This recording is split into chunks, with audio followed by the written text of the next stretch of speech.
So hi everyone and welcome back to the channel. Now I've been lucky enough to be joined by Dan Bigham today on the channel, and we're going to ask him all sorts of questions about his and his partner and fiance Joss's hour record attempts. Joss just broke the ladies world record for the hour, and Dan just went after the Bradley Wiggins British hour record and smashed that by about 200 meters. We're going to talk about juicy things like UCI, doping, kit, all the nerdy kit questions you've been posting in. Now I tried to cover as many of your questions as I could within the time that we had. We both got quite busy schedules, especially Dan, and one of the questions for him was how do you fit everything in, spinning so many plates at the same time, you know, aero consulting, watch shop, training to do world championships. Yeah, I've got as much stuff as in there as I could, but let me know in the comment sections down below if you think I've missed anything, and I'm sure we can get Dan on again in the future, maybe for the hour world record attempt. Who knows, and let's see, but I hope you enjoyed the questions. Cheers. Your plan is to go to Aguascalientes, or have you got that in the plan now, and have you got a date for it? So it's definitely on the cards. It's one we've discussed heavily both ways. So I think altitude is billed as this like amazing, like you go up to altitude, you find like 2K an Golden hour. bullet. Yeah, it's not. It's definitely not. We've done a lot of altitude training, done a lot of testing to figure out what actually happens at altitude, with the fact that your Reynolds number changes when you go up to 1,800 meters, and effectively means that you're nowhere near as aero, like quite a significant amount. And then add in the fact that obviously your power production drops off because the partial pressure of oxygen is reduced. And it's not as once you plug the numbers in, knowing all that, it's not quite as tantalizing as it looks at first glance. However, there is But a it's definite benefit to still a it. net. There's still a net benefit, right? Yeah. Okay. So I'm kind of sitting on the fence right now of if I go to altitude, I'm confident I can do it. But would Yeah, it be cool to do it at sea level and bring it back to sea level? I think so, because of what you What's cooler? said. Most people think it is, you know, this pass. It gets you this pass to an easier record, but if you can shut them up by doing it at sea level, Yeah. basically. So I don't know yet, and there's not a fixed date. Sometime next year, I need to start looking and getting all the logistics and finances in place for the world. But I've got a lot of support off the back of this one, which was part of the reason for doing it. If you show you're close enough, then people want to back it.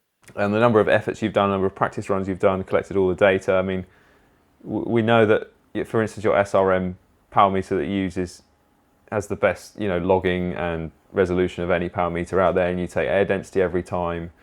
You take a number of different data points for that. Does having too much data and historic data of all your efforts, bearing in mind that every time you've done a practice, you might have changed helmet, you might have changed skin suit. How much of a hindrance is that now, or do you still think that's helping you with the predictions and sorting methods you're using? I think it's helpful. It's time consuming. Don't get me wrong, and that's where it helps having people like Medi, Johnny, Tipper to get stuck into the numbers as well. And I have a couple of sort of engineering friends and guide, just people willing to muck in and look at data with a different viewpoint. So a lot of the practice hours were more than just usual wheel speed, power, air speed, and air density. We were doing other things, so looking at muscle EMG, core body temp, skin temp, even like having an IMU in the helmet to see my head angles throughout the hour, and you can correlate head angles with CDA pretty well actually. And surprisingly, if you move your head around a lot, your CDA goes up. And just trying to appreciate exactly what goes on during an hour record and what the limiting factors are, because it's all great saying, oh, you need to do heat sessions, or you need to do more training in the TT position, or you need to do work at a certain power or certain cadence or certain torque, but actually just figuring out what happens in hour, what collapses when it all goes wrong, when you ride at our record pace and it falls apart. Was it your head? Was it your breathing? Was it your core body temp hit a certain threshold? And then you can say, okay, well, that's what we need to focus on. That's where the low-hanging fruit is, or that's where the bottleneck of performance is. And I think until you measure that data, you don't really know. And yeah, you can get bogged down in measuring all manner of things. And it's trying to filter those out and not measure something just because you think it's the right thing to measure, or you have an idea that that's the area you should focus on. Just in the first instance, measure all things that may be important, and then try and understand what correlates and what's irrelevant. And then from there, sort of distill down and focus on those areas. And that's where the practice hours are really good. And there'll be a scientific paper coming out on that one, both for myself and for Joss. So it's something that hopefully everyone else can have a look at and see what we did. But in the first instance, we want to keep that to ourselves for the next 6 months until I have a go at the world hour record. We're dropping a few pictures here that you've kindly provided us, but here we can see like a picture of you adjusting the UCI rig to fit your bike. Oh no, it's the other way around. How far was your setup from a cycling time trial UK non-UCI setup, and what would you have changed if? I mean, look, because let's be fair, it wasn't a UCI attempt, so could you have done it in a CTT style position, and how far different are those positions for you regarding extensions and height of the extensions and things like that? So it was a UCI official attempt. So I had a UCI commissaire there, and it has to be for British records, which is British Sure, cycling okay. run at the UCI. So it had to be in Yeah. the jig, had all the normal regulations, the 5 centimeter saddle, 80 on the reach, all that kind of stuff. There's not a huge difference between my track and time trial. It's Okay. sort of 5 mil here and there kind of things, a few little tweaks. I know some people who are very different between the two for a multitude of reasons. And if I was in the CTT world, then yeah, I could do all manner of fun stuff. So when I did focus on my CTT stuff, 2017, 2018, I was, I'm going to say somewhere in the region of 6 or 7 centimeters longer. I was about 40 centimeters higher on my stack.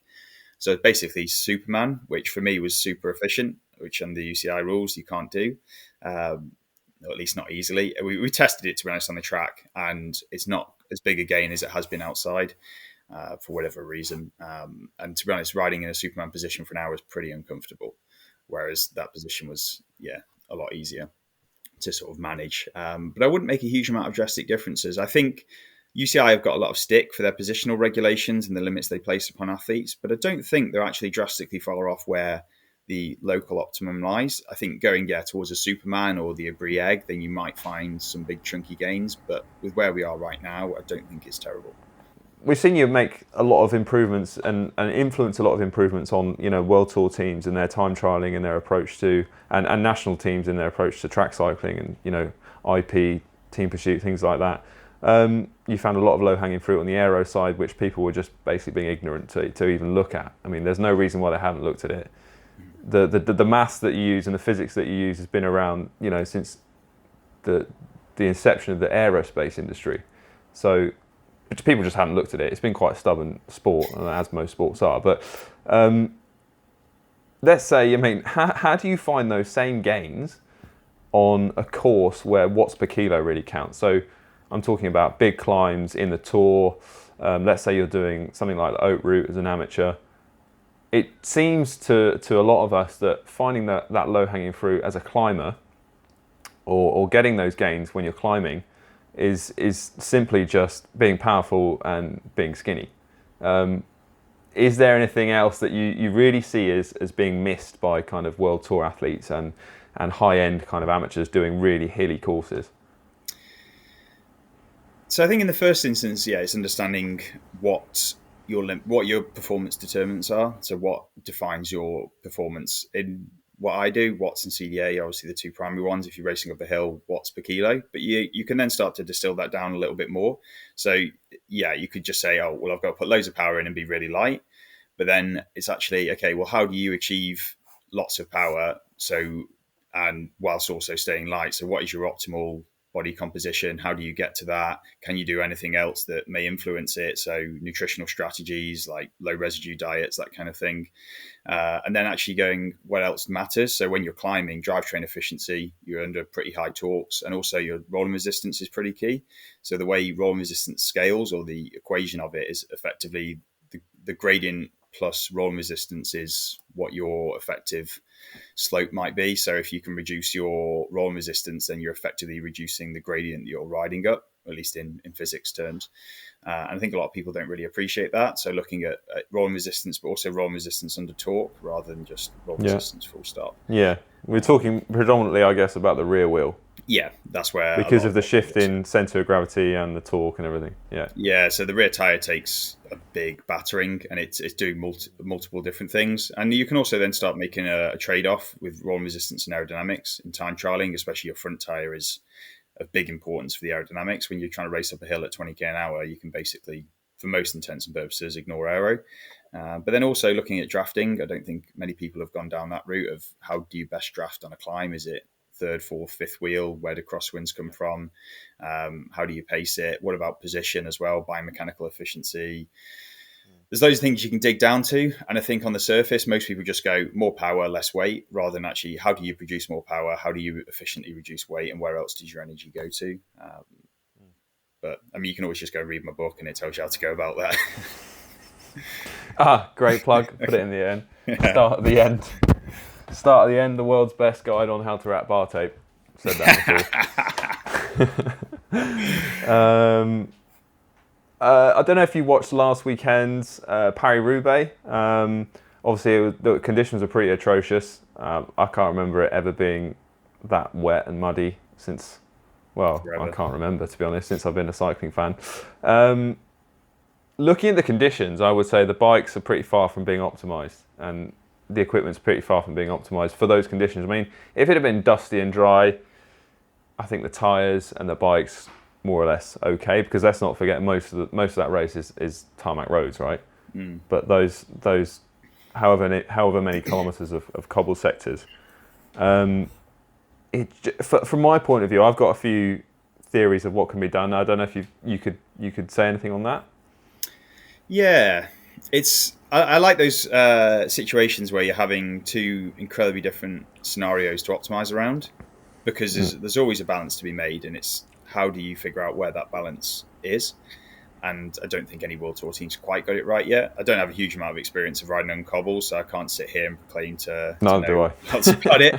But I think there's probably, it comes down to bike design more than anything, but understanding suspension losses or damping losses in tyres, and how do you best deal with them, and can you do something in the world of suspension instead of using tyres which have multiple, well, you've obviously got grip, you've got roll resistance, and then you've also got your suspension, and they're all doing one thing, and you're trying to pull it in different ways depending on the tyre size, the tyre pressure, the rim width, etc.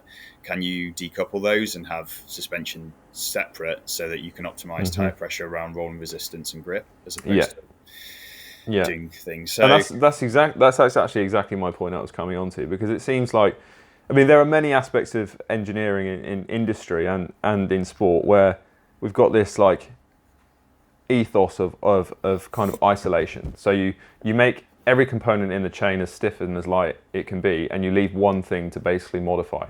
So you've got less variables to test and less kind of potential outliers. But the problem with doing that on a bike is if you make the frame, the seat post, the saddle, the wheel as stiff and light as you can be, that really only gives you the tyre. And a lot of people in the industry say, we'll just use a bigger tyre or just drop the pressure. You know, you can use a 32mm tyre and put it at 50 psi or 40 psi. But there are other things in that tyre that are really badly affected. And at some point, you get a massive increase in rolling resistance. So why not, put the suspension in the frame or between the frame and the rider, and then optimize the tyre again for grip and rolling resistance. And it just seems like the bike industry is kind of not got it right when you see the bikes on the cobbles. The solution seems to be, I mean, some of the bikes, okay, they have got very compliant seat posts, or they've got the Roubaix system on the headset like Specialized have, but it just seems they haven't got it right when you've got this ultra stiff basically carbon truss, and you're basically trying to do all of the suspension and damping through a tyre, and the only way to improve that is to reduce the pressure, which is going to increase at some point the rolling resistance. And it just seems like, from my point of view, it is a very unique race, and it kind of bridges the gap between gravel and tarmac and all sorts of like cyclocross disciplines. And we can't have a bike just for Paris-Roubaix, but it just seemed from watching it that we're still not there. We're quite far off, actually. No, but I do believe the way forward in the sport is going to be more optimization around specific courses, specific types of races. So it might not be a Paris-Roubaix bike, but it might be something close to that. But I think the industry right now only gives, I'd say, like borderline lip service to optimizing around that. They don't want to make big leaps forward in technology, whether that's because it's actually quite an overhead in engineering terms, like trying to install some sort of proper suspension system in a bike is going to take some effort, some finance, and a whole lot of engineers' time. But if that's the way it's got to go, then that's really what they're going to have to do if they want to make a big step forward in performance. But then also the UCI, are the UCI keen to embrace that? Do they want road bikes with integrated suspension systems at all? They've kind of tolerated having dampers in seat stays or dampers in the forks or like a bit of a weird suspension system in the steerer tube, but it's not anywhere near what you truly need. It's just kind of we'll give it a go and it'll make it slightly better, but it's like a couple of steps in the right direction when you've got a big long couple of miles to walk to get where you need to be. Not Roubaix. I think most of us around the world, like, our roads aren't perfect, especially if you live in the UK or anywhere in Northern Europe. I mean, some of the state of the roads we're riding on with road bikes. I just think in terms of losses, traction and fatigue on the rider, I think most road bikes are way too stiff, actually. And because they are a stiff carbon truss, the only way you can increase the comfort and reduce the fatigue on your body, like after 150k on really bad roads, is drop the tyre pressure. And it just seems like not the best way to do it, because you're going to go slower at some point when you really drop the tyre pressure. But anyway, that's a big topic for another day. Oh, another quick question from my point of view, actually. How different is one disc wheel from another on a TT bike? On a TT bike or a track bike? Either. Both. Okay. Not much, but a meaningful amount. So let's say a front disc wheel, you go from one disc wheel to another. Well, actually, I say not much. Some of them can be terrible. So some of them, for our record pace, if we're talking CDA terms, I could find 0.05, which is 10 watts, which is half a kilometre in a front wheel. However, most good front disc wheels, you're talking the region of 0.01, so 2 watts, give or take. So borderline close to test repeatability. You can probably just about tease that out with enough repeats. So there's not a huge amount. On the rear, much the same. Again, 0.01, 0.02 in aerodynamic CDA terms. So at road speeds, that's more like 1.5 to 3 watts. In the aero side, there's not a huge amount. I mean, you look at a disc wheel, there's not much you can really do to vary one disc to another nowadays. And it's such a small percentage of net drag that I think you're naive to spend a lot of time and effort there when your body is by far and away the biggest drag source. The biggest one is the rolling resistance side, and I would advocate going wider just to fit a lot of the better tyres that are available in that width now, especially on the rear when you can worry less about the aero and just focus on rolling resistance. But there's not a huge amount, again, from going wider. There's some good data out there in the public domain, and I have these arguments all the time that people are like, oh, that's only like a watt or so. And you got a watt in aero, a watt in rolling resistance, and a watt here, there, and everywhere. And I'm like, yeah, but then I'm 10 watts up on you. Like, what's your argument? Just, You try and get 10 watts on your FTP, and that's a lot of sweating and swearing. Yeah, like I have a really good, loads of good groups of friends. Like I've got my cycling mates in the UK. I've got the Danish group with basically a load of R&D techie nerds, and I've got my engineering mates from uni, and to bounce ideas about with them, and you have loads of different thoughts on where you should spend your effort researching, testing, and it's scraping the barrel, like, literally half a watts and 1 watt is everywhere, and that's how you get to where you are. And I did a good test just before the hour record where I made one big leap back to a skin suit that I used like 3 or 4 years ago, and it was like I think it was 17 watts slower at race speed. So wow. Like 17 watts. Only the skin suit. Yeah, skin suit. That was it. Yeah, that's actually a really good, I think, psychological thing to do. When you refine and refine and refine, and your wattage gains get smaller and smaller and smaller, to go back and just to refresh your memory of how far you've come and that your methods are working. That has to give you a massive boost, if anything. Yeah, it was quite scary at the same time. I was like, I could have just easily ridden this skin suit and not known about it. And from one test to the next, it was hard work putting another 17 watts out. So right, it was noticeable. Yeah, it's just definitely confidence inspiring, and you know that you're on the right path. Well, thanks very much for your time, Dan. I'm sure if you've got any questions or comments down below, please put them in, and we'll answer, or I'll try and get Dan to answer as many of them as I can. Yeah, drop me a message. I'll get involved and have a Q&A section. Have a go at Hambini.